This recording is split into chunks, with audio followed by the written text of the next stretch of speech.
Iya, kita kembali pula kepada ayat. Tapi kita huraikan dulu soalan tu. Jadi kita manusia mempunyai akal, kan?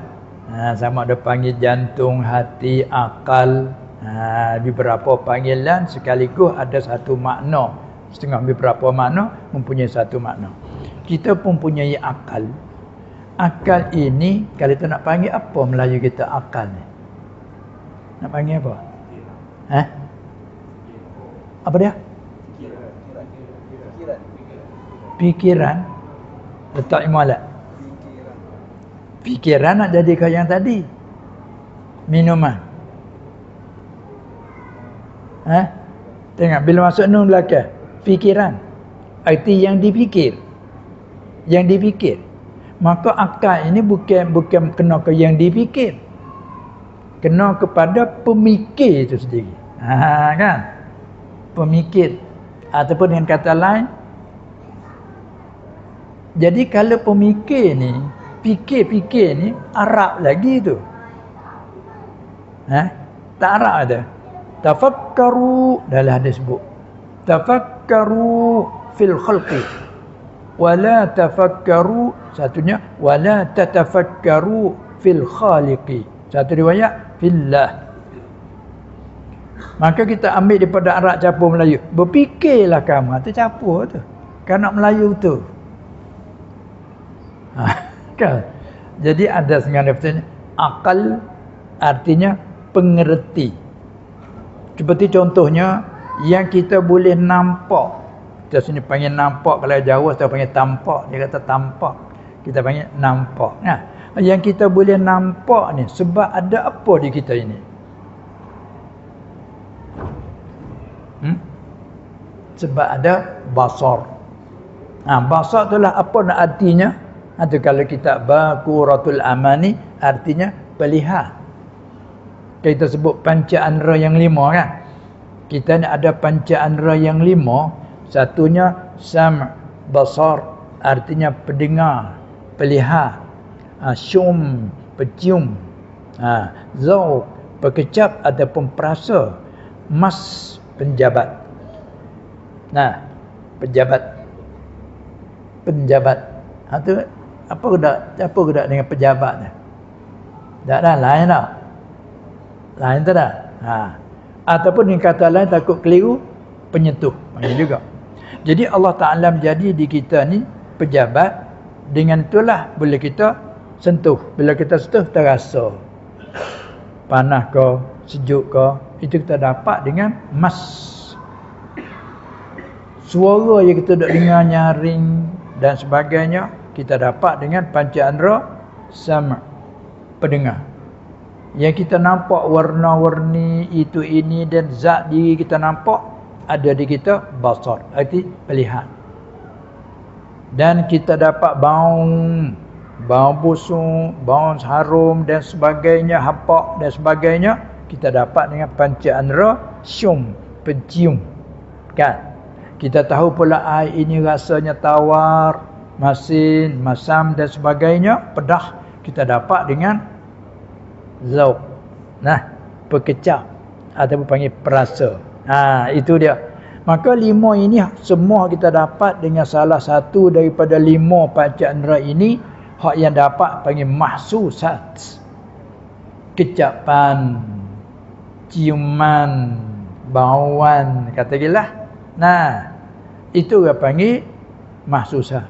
Kemudian ada hak yang 5 ini tak dapat. Dengan pelihat tak dapat. Sebabnya perkara tak ada. Secara pandangan Zuhid. Tak dapat dengan pendengar, tak dapat dengan pecium, tak dapat dengan pekecap perasa juga dengan mas penyentuh. Tak dapat. Tapi kita dapat juga, tu dapat dengan apa? Atau dengan akal. Dapat kita reti. Reti dengan apa? Dengan diri kita ada akal, ada pengerti. Ni apa yang ma'qulat. Ni hawa'i kita dapat ni. Sebab kita ada akal, sebab itu Allah tidak memaksakan atas orang yang tidak punya akal. Bila terlihat dengan mata tak nampak. Seperti contohnya malaikat. Kita tak dapat lihat kan, tapi ada kan. Malaikat ada. Jin sini panggil apa? Jin tu Arab Melayu. Panggil apa? Tak ada lurah kok. Baik, kalau orang petani panggil hantu. Sini cakap ada hantu. Iya tu. Takut jin lain, hantu lain. Itu manusia lain, orang lain.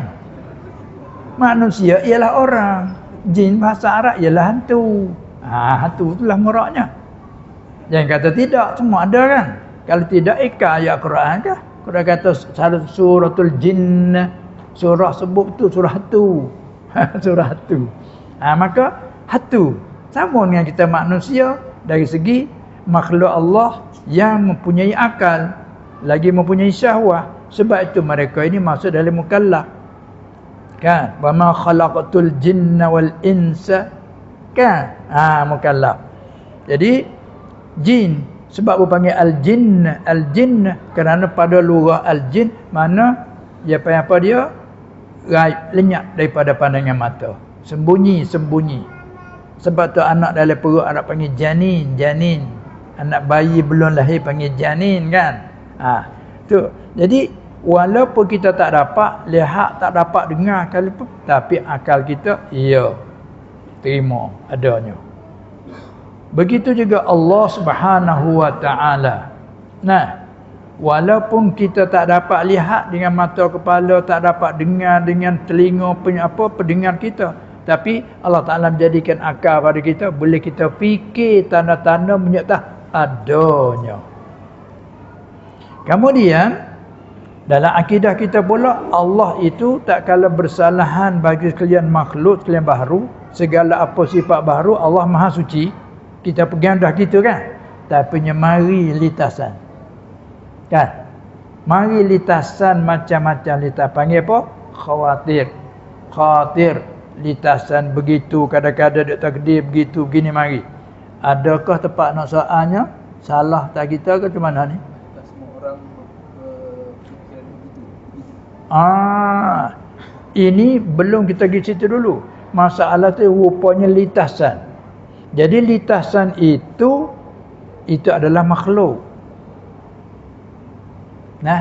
Ngaji nama Allah Ta'ala satu.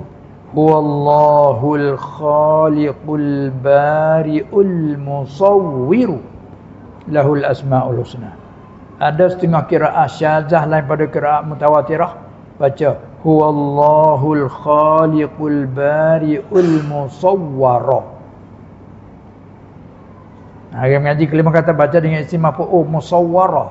Musawwara ialah makhluk, kejadian Allah.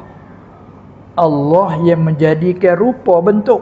Maka Allah al-musawwir nama dia kan. Jadi pada Allah yang menjadikan segala rupa, maka Allah al-musawwir. Balik benda yang diberupakan ni panggil al-musawwar. Kalau kita segala lintasan yang mari di otak kita tu panggil al-musawwar. Musawwar. Maka kita umumkan tadi Allah walam yakul lahu kufuwan ahadun, dan tidak ada yang menyamai bagi Allah ahadun. Yang mengaji kaedah ahadun nakirah halaman nafi, tidak ada satu pun yang menyerupaikan Allah. Kan? Bila tidak ada satu pun, tiba-tiba mari khawatir itu dan ini panggil lintasan yang datang mari. Semua tu apa tu? Makhluk. Segala lintasan yang nampak rupa itu, rupa ini makhluk. Sebab tu bagi orang yang pandai mereka, orang yang pandai melukis, mengukir, dia mari di otak dia dulu kan. Nampak kita, siapa dia buat? Buat ukiran, buat lukisan tu baik macam ni. Orang tanya, kamu ambil dari mana ni membuat rupa ni? Mari di otak saya. Mana kita dah nampak di otak tu panggil musawwar. Tak masuk dalam akidah kita Allah bersalahan bagi sekalian makhluk. Duk litas tu makhluk semua tu Allah Taala menjadi dalam otak. Ketika kita silap dia mari. Itu panggil musawwar. Cuba kita cakap gajah. Nampak tak rupa gajah? Kalau gajah sungguh telur dalam otak kita. Nafsul amri bukan wakil. Dia panggil ini musawwar. Gajah. Nah, itu orang panggil kata rupa jadi tersari. Itu makhluk. Kita pegang Allah bersalahan macam makhluk. Maka salah tak kita dok mai rupa? Tak ada salah. Dia panggil ghairu maqdur. La yukallifullahu nafsan illa wus'aha. Dan lagi pula Allah Ta'ala kata wa in tubdu ma fi anfusikum aw tukhfuhu yuhasibukum bihillah. Bila dengar ayat ini setengah-setengah sahabat lembut lututnya. Kerana ayat ini menyatakan jika wa in lillahi ma fis samawati wa ma fil ard wa in tubdu ma fi anfusikum. Jika sekiranya kamu menzahirkan apa barang yang terlitah dalam hati kamu, au tukhfuhu, ataupun kamu sembunyikan apa yang terlitah dalam hati kamu, kamu tak menyata pada orang lain, kamu sembunyikan. Ataupun terlintas dalam hati kamu, kamu menyata pada orang lain. Sama saja. Wa in tubdu ma fi anfusikum aw tukhfuhu yuhasibukum bihillah. Allah akan hisab satu persatu. Susah sahabat. Kerana itu tak kuasa nak tak sampai terlintas. Hebat sekali dalam sembahyang. Kan? Sebab kata takbir Allahu Akbar, baru tak bertemu dicari bertemu. Cari anak kunci di mana letaknya tak ingat tadi. Allah. Duduk situ. Nampak selalu. Tengok tu. Kalau kira tu beratlah kitanya. Sebab tu sahabat bila dengar ayat itu dibaca, susah hati. Siapa merayu bagaimana ya Rasulullah dalam kita ini beriman, tinggalkan segala apa hak dulu kita beriman, nak lari daripada nindah. Tiba-tiba mari lagu ni Allah akan hisap semuanya apa segala lintasan. Bagaimana berat ni ya Rasulullah. Maka Nabi SAW kata, jangan kamu kata begitu. Mengkata sudah, sami'na wa ata'na. Wa yaghfiru liman yasha wa yu'adzibu man yasha. Kan dia kena apa, dia apa kan? Dia kena nak azab kah? Kalau takdir dia azab, beratlah, tak ada manusia tak terlintas kan? Maka Allah kata, mengkata sami'na wa ata'na. Maka sebab ucap sami'na wa ata'na. Lepas tu ayat la yukallifullahu nafsan illa wus'aha laha ma kasabat wa 'alaiha maktasabat. Nah, Allah tidak memberati, Allah tidak memaksa, Allah tidak menuntuti, malaikatnya barang yang kuasa. Akan diri seorang pun Allah tidak memaksa, malaikat sekadar mampu dan kuasa. Jadi terlitah di hati mari macam-macam tu, kuasa ke tak kita nak mempertahankan, tak mahu terlitah, tak kuasa. Cuma kalau litah ni kita tolak. Lagu mana cara tolaknya? Kalau mari macam-macam dalam hati, dia ajar kepada kita suruh ucap a'udzubillahi minasyaitonirrajim. Itu cara tolak. Litah mari a'udzubillahi minasyaitonirrajim. Kan? Walau pada hakikat dari Allah. Nah, tapi cara kita beradab, apa yang litah keburukan, kita nisbahkan kepada syaitan. A'udzubillahi minasyaitonirrajim. Itulah di antaranya.